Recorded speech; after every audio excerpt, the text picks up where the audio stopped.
किसान भाइयों, स्वागत है आप सभी का एक बार फिर से मालवा की खेती यूट्यूब चैनल पे। किसान साथियों, कहीं कहीं प्री मानसून की अच्छी बारिश हो गई है, जिसके बाद कुछ किसान भाई सोयाबीन की बुआई करने लगे हैं। लेकिन मैं उन किसान साथियों से कहना चाहूँगा, किसान साथियों की धैर्य बनाए रखें। अभी सोयाबीन की बुआई का सही समय नहीं है। सोयाबीन की बुआई का सही समय किसान साथियों 20 जून से 5 जुलाई के मध्य है।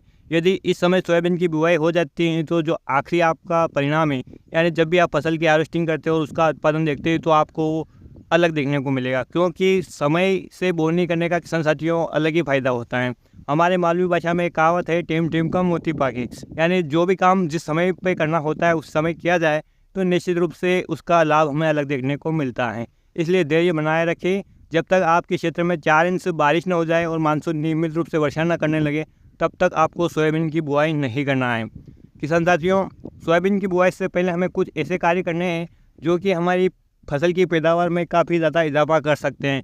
क्योंकि कण कण से मण होता है और बूंद बूंद से घड़ा पड़ता है। इसलिए एक छोटी छोटी बात भी आपके फाइनल प्रोडक्शन को महत्वपूर्ण स्थान देती है। इसलिए किसान साथियों, आज मैं आपको वीडियो में कुछ ऐसी बातें बताने वाला हूं जो आप शायद जानते हो या न जानते हो, लेकिन मैंने बताने का प्रयास किया। किसान साथियों, यदि आपको अच्छी लगे तो आप वीडियो को लाइक ज़रूर करना और अन्य किसान भाइयों के हित में शेयर ज़रूर करना।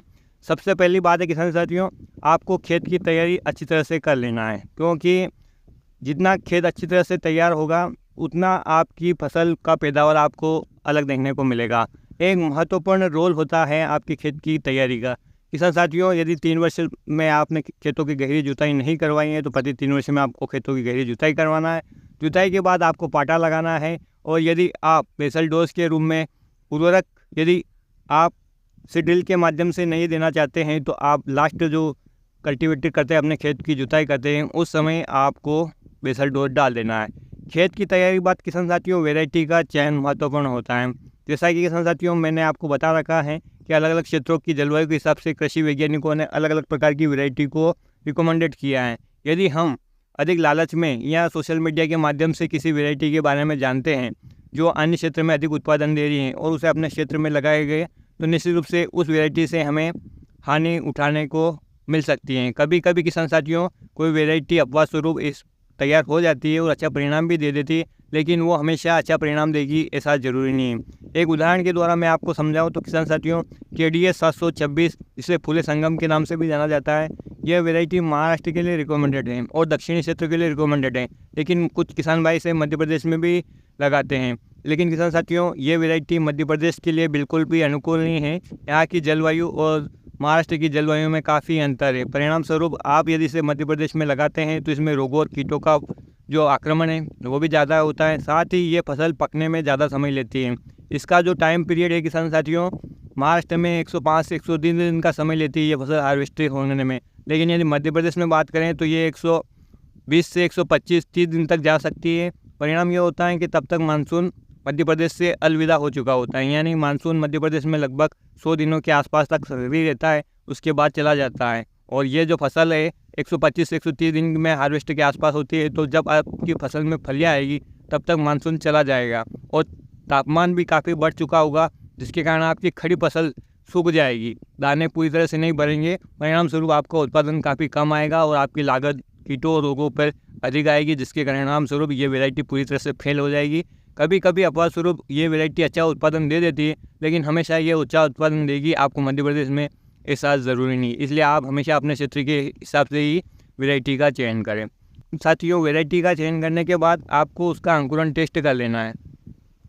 क्योंकि यदि आप बिना अंकुरण टेस्ट किए अपने सोयाबीन को बोते हैं तो निश्चित रूप से आपके जो खेत में पौधों की संख्या है वो शायद उचित न रहें। यदि अंकुरण क्षमता आपके बीजों में कम है तो आपके पौधे विले जमेंगे। वहीं यदि अंकुरण क्षमता अच्छी है तो आपकी फसल, यदि आपने बीज थोड़ी सी भी बढ़ा दी तो सांगने हो जाएगी या घनी हो जाएगी। परिणाम ये होगा कि घनी जो फसल है उसमें रोगों और कीटों का प्रकोप भी भयंकर होता है, प्रकाश और हवा का संचार भी नहीं होता है, फूल ड्रॉप हो जाते हैं, फलियाँ गिर जाती हैं। परिणाम स्वरूप उत्पादन में आपको घाटा देखने को मिलता है। इसलिए आप बीज अंकुरण परीक्षण करने के बाद ही सोयाबीन की बुआई करें। यदि अंकुरण क्षमता कम निकली किसान साथियों, तो आपके पौधे विरले जमेंगे और आप अच्छी तरह से जानते हैं कि हर एक पौधा आपके फाइनल प्रोडक्शन में कितना योगदान देता है। इसलिए पौधों की उचित संख्या के लिए आपको बीजों का अंकुरण परीक्षण कर लेना चाहिए। उसके बाद आता है किसान साथियों बीज दर। यानी हम जिस सोयाबीन की वैरायटी को लगा रहे हैं, सबसे पहले ये जान लें कि वो वैरायटी किस टाइप की है। वो सीधे बढ़ने वाली वैरायटी है या उसकी ब्रांचेज निकलती हैं। यदि वो सीधे बढ़ने वाली वैरायटी है तो उसकी बीज दर आपको थोड़ी मात्रा में ज़्यादा चाहिए। यदि आप वो ब्रांचेज निकालने वाली वैरायटी हैं तो उसकी बीज दर आपको थोड़ी कम चाहिए। साथ ही साथ लाइन से लाइन की दूरी और कतार से कतार की दूरी में भी अंतर आ जाएगा। यदि आपने फैलने वाली वैरायटी को ज़्यादा पास लगा दिया तो निश्चित रूप से उसमें शाखाएं नहीं निकल पाएगी। जब शाखाएं नहीं निकलेगी तो पौधे में फूलों की संख्या कम होगी, फलों की संख्या कम होगी और आपकी उपज भी कम होगी। वहीं यदि आपने सीधे बढ़ने वाली वैरायटी को घना सीधा लगा दिया या दूर दूर लगा दिया तो भी वो वैरायटी कोई ब्रांच तो छोड़ेगी नहीं, क्योंकि उस वैरायटी में ऐसा गुण है नहीं। आपके उचित पौधों की संख्या कम हो जाएगी, परिणाम स्वरूप फिर आपकी उपज कम हो जाएगी।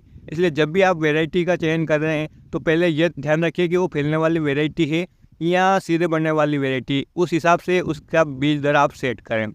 किसान साथियों, तीसरी बात आती है आप अपने खेत में कौन सा बेसल डोज दे रहे हैं, यानी आप अपनी खेत की में कौन से पोषक तत्वों की पूर्ति किस माध्यम से कर रहे हैं। यानी सबसे बढ़िया खाद तो गोबर की खाद है। यदि आप गोबर की खाद डालते हैं या वर्मी कंपोस्ट डालते हैं या पोल्ट्री फार्म की खाद है वो डालते हैं तो ये सबसे बढ़िया खाद है। इन खाद में आपको सभी प्रकार के पोषक तत्वों की पूर्ति हो जाती है। लेकिन किसान साथियों, किसी भी किसान के पास इतनी मात्रा में ये खाद अवेलेबल नहीं होती है कि वो अपने पूरे क्षेत्रों में आवश्यक मात्रा के हिसाब से फैला दे, इसलिए वो रासायनिक खादों की ओर जाता है। और रासायनिक खाद किसान साथी सोयाबीन की बुआई के समय दो प्रकार से देते हैं। एक तो बुआई से पहले देते हैं, कुछ किसान भाई बुआई के साथ देते हैं यानी सीड ड्रिल से उड़ाई करते हैं, और कुछ किसान भाई इसे बाद में देते हैं जब वो डोरा या कुल्पा चलाते हैं। लेकिन सबसे बढ़िया जो तरीका है किसान साथियों वो है सोयाबीन की बुआई के समय। लेकिन किसान साथियों, बहुत बार इस प्रकार से परेशानी आती है खाद उड़ाई में कि हम बुआई के समय नहीं दे पाते हैं, तो आप बेसल डोज के रूप में उसे अंतिम जुताई के समय प्रयोग कर सकते हैं। अब हमें कौन कौन से फर्टिलाइज़र यानी कौन कौन से पोषक तत्वों की ज़रूरत होती है, तो वो होती है नाइट्रोजन, फास्फोरस, पोटास और सल्फर। इनकी मुख्य आवश्यकता होती है और इनके देने के लिए किसान साथियों हमारे पास 2 से 3 प्रकार के विकल्प अवेलेबल हैं। कृषि विज्ञान के अनुसार इनका जो डोज रहता है पोषक तत्वों का वो इस प्रकार से रहता है कि 25 kilo nitrogen, 60 kilo phosphorus, 40 kilo potash और 20 किलो सल्फर प्रति हेक्टेयर आपके खेत में जाना चाहिए।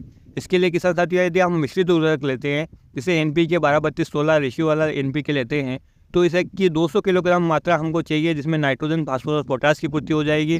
और सल्फर की पूर्ति के लिए हम 25 किलो जिंक सल्फेट ले लेंगे, जिसमें हमारे जिंक की मात्रा भी अच्छी खासी आ जाएगी। वहीं यदि हम इसे DAP के माध्यम से दें तो 133 किलोग्राम DAP मिल जाएगा। DAP में किसान साथियों नाइट्रोजन, फास्फोरस मिलेगा, केवल आपको पोटास अलग से देना पड़ेगा। इसके लिए आपको 66 किलोग्राम पोटास और सल्फर के लिए वही 25 किलोग्राम जिंक सल्फेट आपको देना पड़ेगा।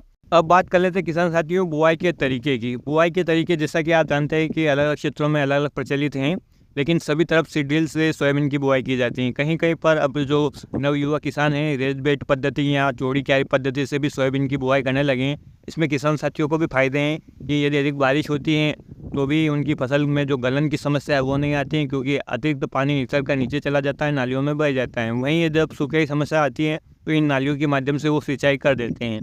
किसान साथी हमेशा आपको बुआई ढलान के विपरीत दिशा में करनी है, अन्यथा आपके खेत की मिट्टी का कटाव होगा। परिणाम स्वरूप आपकी बहुमूल्य मिट्टी और आपके खेत के जो पोषक तत्व हैं वो बहकर नाले में चले जाएंगे और आपकी फसल जो है कमज़ोर हो जाएगी, उसकी जड़ें हैं वो बाहर निकल आएगी। इसलिए ढलान के विपरीत दिशा में आप सोयाबीन की बुआई करें। बहुत ही अच्छा होगा यदि किसान साथियों पूर्व से पश्चिम दिशा की ओर यदि आप बुआई करें, लेकिन यदि ढलान विपरीत दिशा में तो आपको ये बात ध्यान में रखना ज़रूरी नहीं है, आपको हमेशा ढलान की विपरीत दिशा में ही बुआई करनी। पूर्व से पश्चिम दिशा की ओर बुआई करने में किसान साथियों एक बड़ा फायदा ये होता है कि सूर्य का भी प्रकाश प्रत्येक पौधे को आसानी से मिल जाता है। वहीं जब पश्चिमी हवाएं चलती हैं तो प्रत्येक कतारों के बीच से निकलकर बाईपास हो जाती है। परिणाम स्वरूप आपकी फसल में रोगों और कीटों का प्रकोप कम होता है। आपकी फसल को हर अवस्था में और प्रकाश की आवश्यकता होती है, तो यदि ज़्यादा घनी फसल आप लगा देते हैं तो आपको आगे चलकर नुकसान हो सकता है। एक बार आपके पौधे की संख्या कम रही तो फिर भी अच्छा प्रोडक्शन दे देगी, लेकिन यदि आपकी फसल में घने पौधे की संख्या हो गई तो निश्चित रूप से उसका इजाफा नुकसान यह होगा, एक तो पौधे हाइट अधिक ले लेंगे, फसल के आड़े गिरने की समस्या रहेगी, कीटों का प्रकोप अधिक होगा, रोगों का प्रकोप अधिक होगा, फूल ड्रॉप हो जाएंगे, फलियों में सही तरह से दाना नहीं भर पाएगा, तरह तरह की समस्याएं आपको देखने को मिलेगी। तो किसान साथियों इस प्रकार से ये छोटी छोटी बातें आपको बुआई से पहले ध्यान रखना है और इसी हिसाब से आपको अपनी बुआई के लिए तैयारी कर लेनी है।